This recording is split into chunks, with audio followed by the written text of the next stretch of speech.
What's up, everybody? This is the second part of the healing messages for October 1st through the 8th. And I am Lady Stars and Fire. My real name is Michelle Espinosa. This video is strictly spirit guidance for this week, but it's not just for this week. Because I'm finding why they had me start separating the videos. They're giving me additional guidance to give us just in general as we move through our life. But they're also giving us the weekly guidance. And I hope you can understand exactly where that is going. Because that has to do with us evolving and ascending and becoming better people and having better lives and better soulfully with one another. And this has to do with why the video has been split into two. The astrology as well as what is for spirit guidance itself. Unless I'm given very little for the weekend, then I'll make one video. Again, this one is strictly all about what Spirit has given me for this week to pass forward. And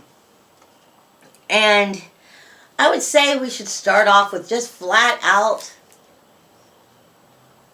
stop assuming. Assume nothing. Assume nothing. Because there's so many times we can be proven wrong. Now, if you're following your intuition, you're following your gut feeling, and you understand your body, your intuitiveness, then yes, trust in that. Trust in what your soul is telling you. However, if you're doing it from that egotistical reason and just being caught up in the conversation, you know, that maybe you're having with someone else, assume nothing. Assume nothing about anybody.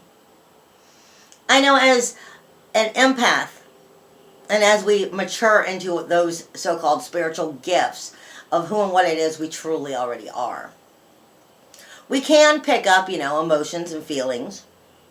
Some can even pick up thoughts and whatnot. And that can become confusing, yes. However, unless you're sure exactly what you're feeling and why you're feeling, and you know exactly what it is from the other person, you still do not know the whole reason behind what it is they're thinking and why it is, as well as how it is that they may be feeling, even if you're picking it up. You still aren't getting the whole story entirely. And that's part of the glory of coming into the healing that this is all about. Now, this week is not just about this week, but they're saying this week is kind of like the beginning of that second coming, so to speak, for us. It's like the chance to start believing in that second chance, to start moving in that new direction. However, that new direction is not something that's going to end just this week. It's something that's going to, you know, progress on with us with our life as we progress along with our own spiritual selves. But this is where you're at that alpha omega beginning and end and beginning part. And that does have a lot to do with astrology, but I'm leaving the astrology out because I'm sticking specifically with what Spirit has to say, because they explain it in a different way from how astrology explains it. Although, when I get to that part of the video that I'm talking about right now, I'll explain what I'm trying to say a little better.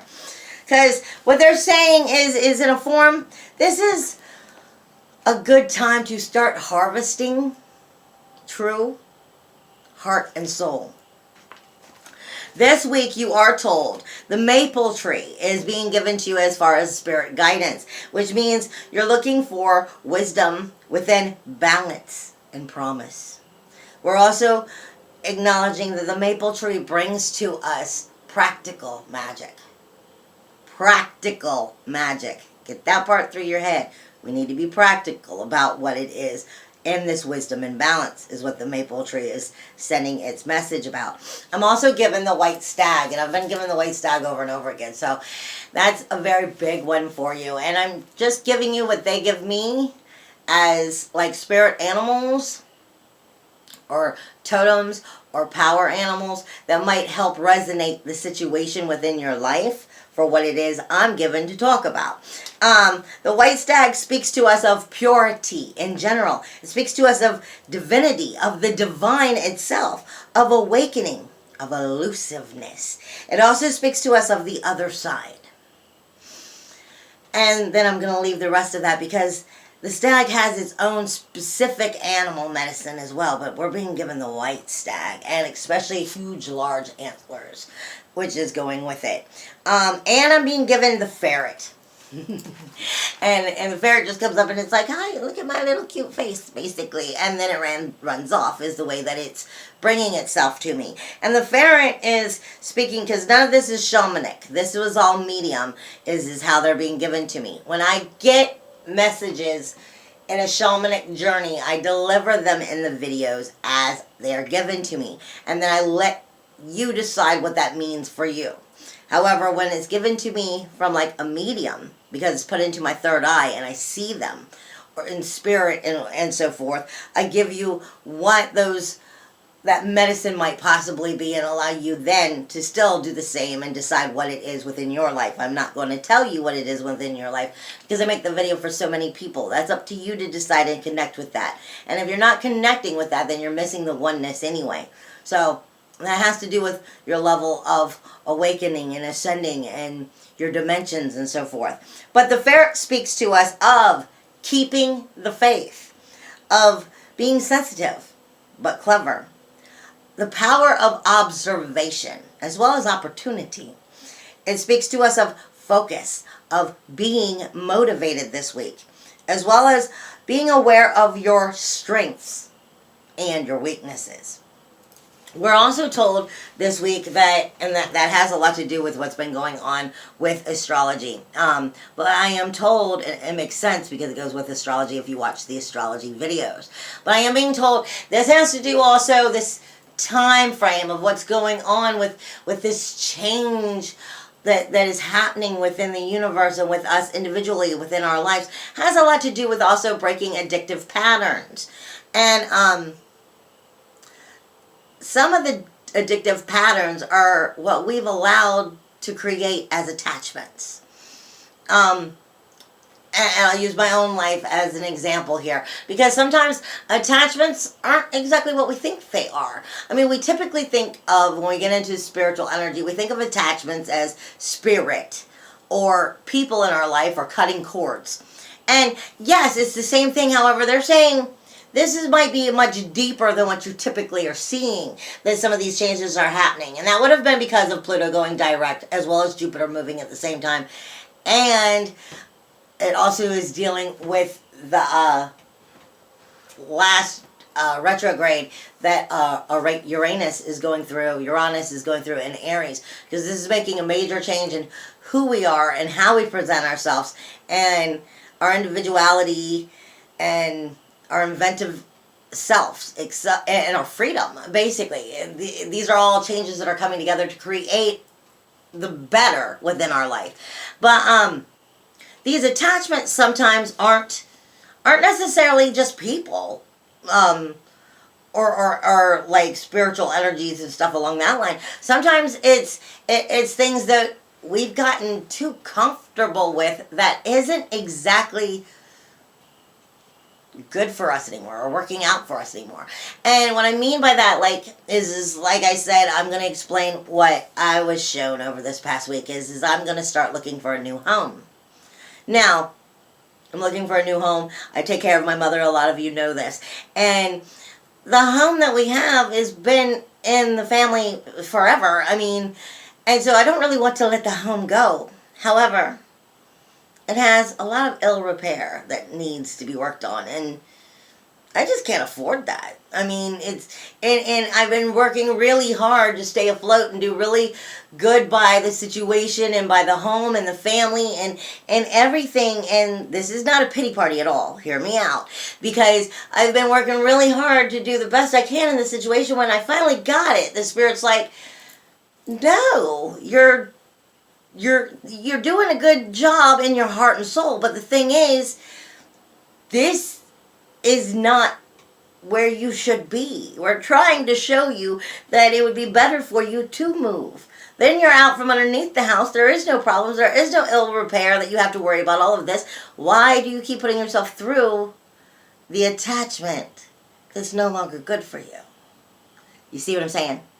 This is what I'm trying to get at. I know everything in my life is going to be fine. I know I'm blessed. I'm thankful for that, and I am thankful for all of the blessings that are always being sent to me. But sometimes we have to learn things the hard way. Sometimes we have to let go of stuff that we're attached to, and we don't even acknowledge anymore that there's other options, that there's you could go in another direction, because that's what this is coming down to being about. Not just this week. However, this week is one of those times of a good time for setting that, even though it's coming into the new moon. And Jupiter is about to move, which is going to be on 10/10. There's a number for you. 10/10, and Jupiter is moving. That's going to be a big day. However, that's next week. Now, like I said, we're being told to work on those breaking of attachments that we might overlook. We've just gotten too comfortable with. And being comfortable isn't exactly moving forward. It's kind of keeping you in just you're not going forward, you're not going backward, you're just not going anywhere. And this is what I'm saying is sometimes you've got to break cords to things, to places. Sometimes it's job related, sometimes it's home related. I mean, it could be many different things is what Spirit is bringing to me. It's breaking attachments and addictions within areas that you don't realize you're addicted to. You don't realize that you've taken comfort in it. Basically, I'm getting long-winded. I'm also being told that this week has a lot to do with being fragile, but yet powerful. That has a lot to do with bringing us back to the idea of harvesting heart and soul. Being fragile, yet powerful. That's the same energy in a sense of vulnerable,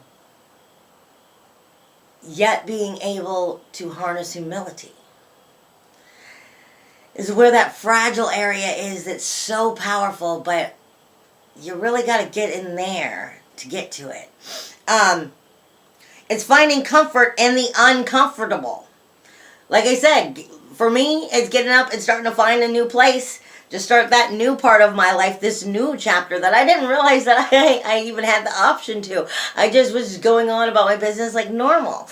And I'm realizing, wow, all that they're telling me is, if the mountain is too high, move it. That brings us back to our lightning, honey. And I've been talking about our lightning in the last few weeks, and I keep bringing it up, and that's because I'm trying to figure out how, and they're teaching me how to bring that to you, because your lightning is like your soul fire, but it's not that. It's your divine connection to source. It's your divine connection with the Creator, with God, with whatever it is that you see it as. But you have to activate that, and there's so much more into the true power of what that is, more than manifestation, into telekinesis, and actually no longer manifesting but creating, period.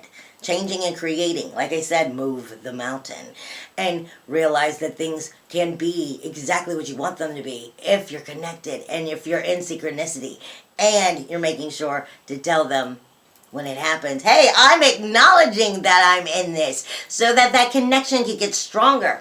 But let me come back to that a little bit later on that whole lightning thing, because this week I'm being told it's kind of that alpha omega situation, yet not. Because alpha omega is the beginning and the end and the beginning. Well, they're pinpointing it down to more of this is the beginning of the end. And what they mean by the beginning of the end, no, the world is not coming to an end. But what they mean is what you've known the world to be. How your consciousness has seen the world around you. How your consciousness views life. How your consciousness views yourself and your existence. This is starting to rise up above that and come into that new consciousness. The beginning of the end of what was. Because you're learning the truth of what is. And learning how to become more conscious, which is bringing you into that deeper connection. Because I said if you watch the astrology video that I had to wait a little bit to do it because I was having trouble figuring out what Spirit was telling me before I got into this. Because I didn't know which direction it was going. And that's because Spirit I always say spirit when they talk to me. It sounds like that.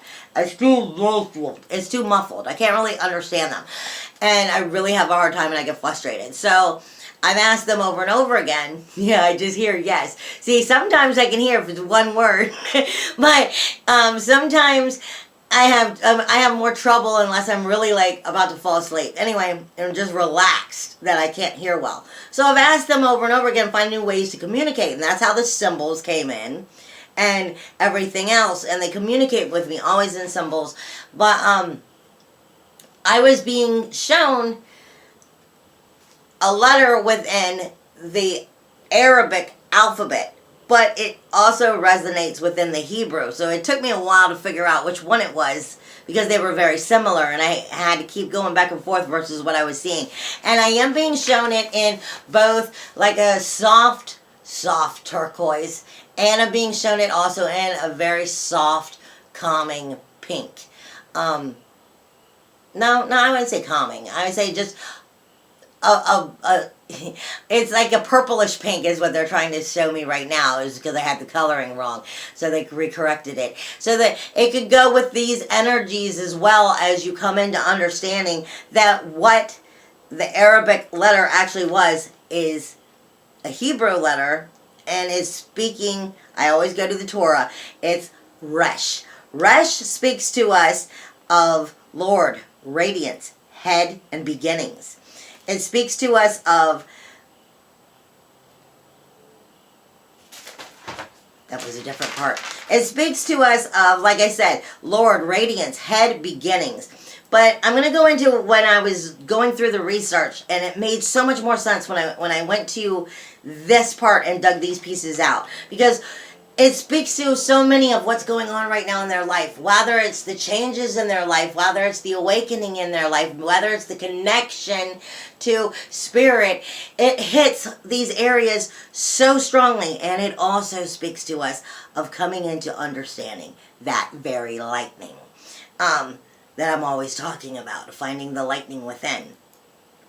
Resh is in a form, it first has to bring to consciousness that fear, the very fear that shocks the shit out of the ego, that shakes it up, makes it stir.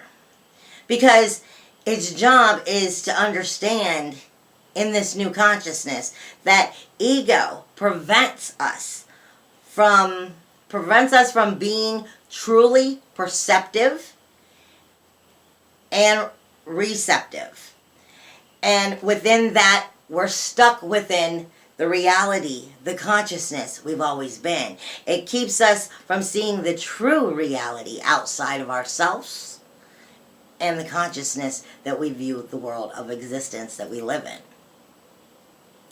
So it has to shock it. It has to shake that up so that we can start to find our way back. Because without that fear of that higher energy, of the source energy, of God energy, of the universal energy. Maybe you want to see it as the way the planets move, and like I said, Jupiter just went direct, which means the last few weeks Jupiter's been smacking people upside the head. Not Jupiter, Pluto has been smacking people upside the head with those death, decay, and destruction things that have to change. Right? I keep saying this shit absolutely has to change. This is Resh talking about the very same thing, but on a spiritual level, not on an astrology level. Okay? Of where that ascension has to happen, where that growth has to happen in order for us to actually grow and mature spiritually. Now, it speaks to us, Resh also speaks to us of the process of making reflection and clarification. It's making what is true wisdom come into light. Make the wisdom be shown. It is the clarification of where the beginning of the end began, so that the new can start to come into consciousness by letting it go, so that we're coming closer to that divine energy. It is where the mind bends over to express itself. It is experiencing of the actual poverty prior to learning selflessness. It is the soulful, conscious state of mind and the power to procreate. Basically, Resh is speaking to us of that ascension and that lightning within, of the connection with the oneness, with the source, with the universe, with God, however it is you want to see it, into that higher power and our spot within it, but not without first showing you where ego's screwing you up. You got to shake that ego loose, is basically, so that we can learn to rise again into the selflessness, like it says, by the poverty of showing us where it's showing us where the awe is that brings the power in, which brings the strength and the divinity in, brings in the radiance of the oneness of being connected itself. But to break that down, in case you're not getting what I'm trying to explain from the Torah of what Resh means, I love how Spirit does this. Spirit, because I've been posting some information about the conductor. And when I say the conductor, I mean two different things. But what I'm saying is, when you think of like the symphony being playing the symphony, or the orchestra, and the conductor who's out front, who's going, who does the hand gestures and he's signaling off in the direction of what's being played and how it's being played, and this area over here and this area over here, and that's what the conductor does. What is the conductor? What is the conductor?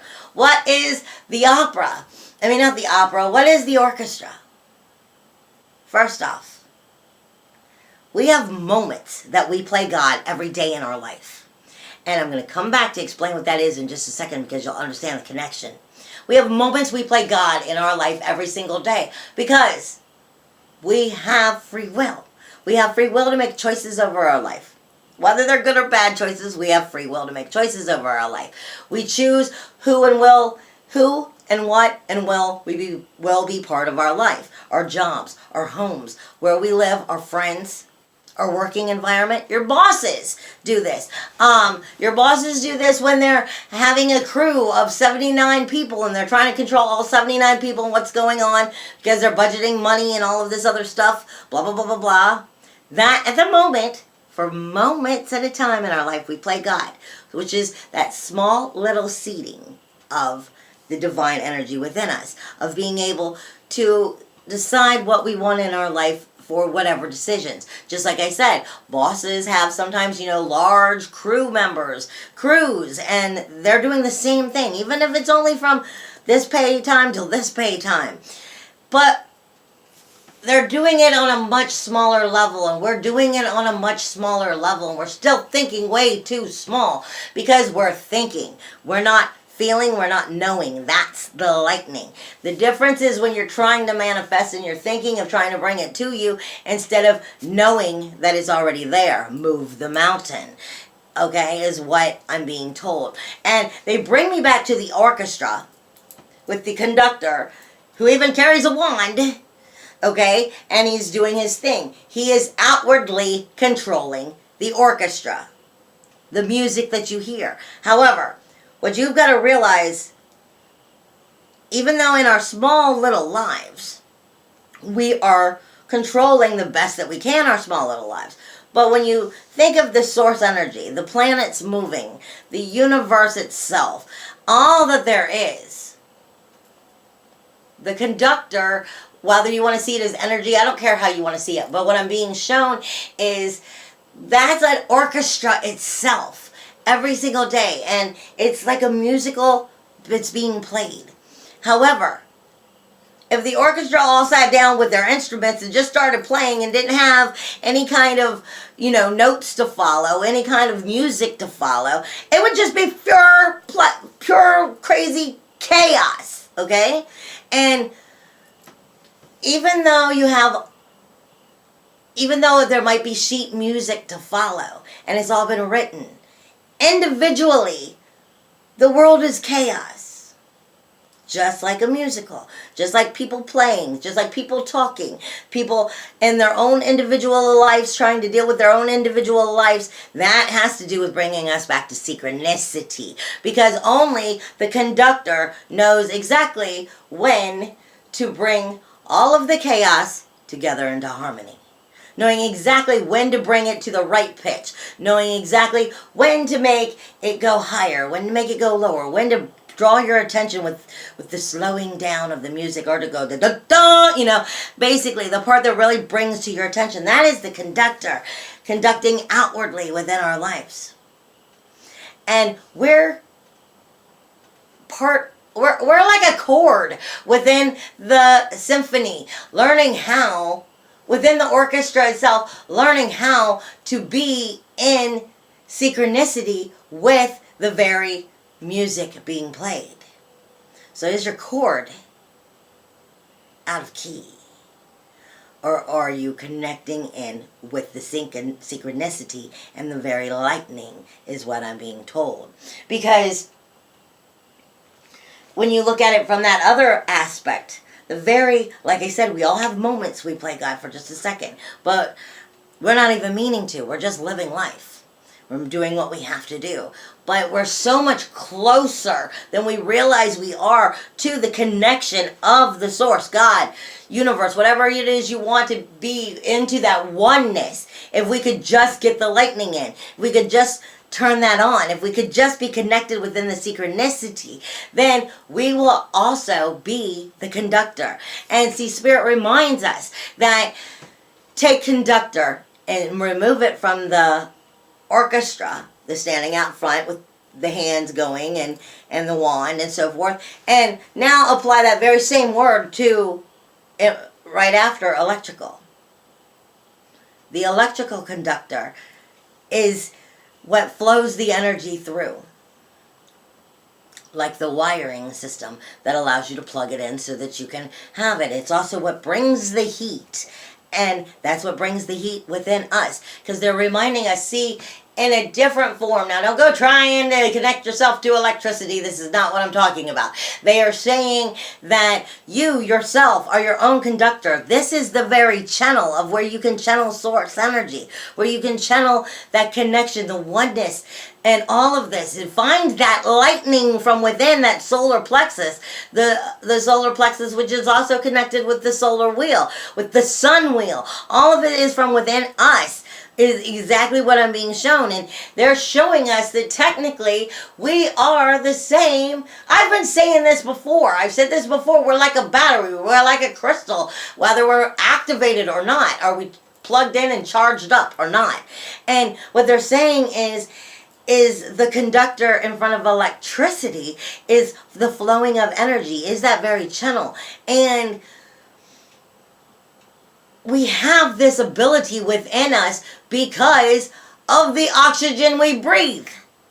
Okay? If you understand what electricity is and how it runs through the conductor itself, and the electrical conductor, and it brings the heat and it flows that energy, there's certain things that make it work and certain things that make it don't.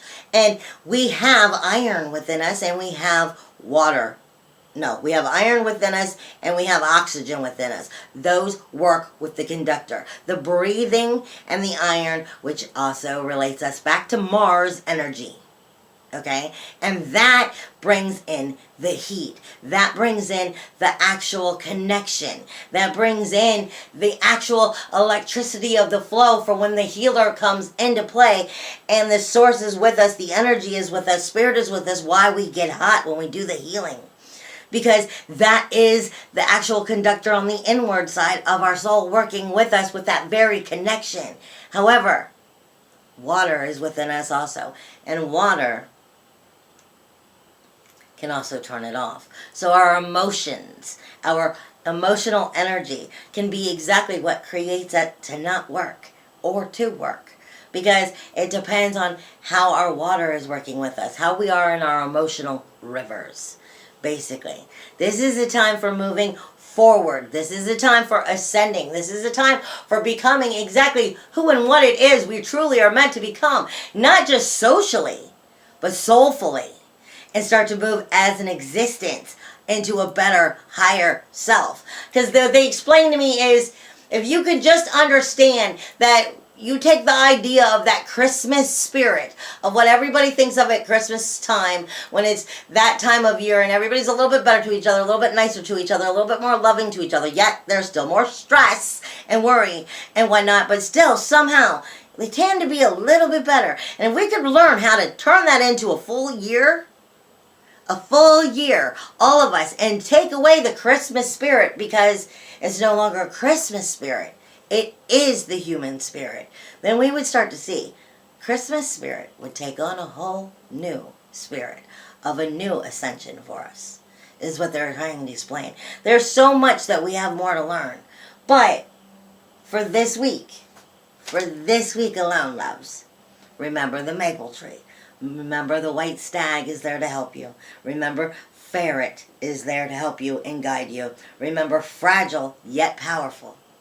Remember we're breaking addictions and attachments, basically. And all of what was, you are being released from. If only you believe enough to have the faith to get you where you need to go. I love you. Hugs and kisses in the wind, and I wish you so much love, and I wish you so much joy. Bye, everybody.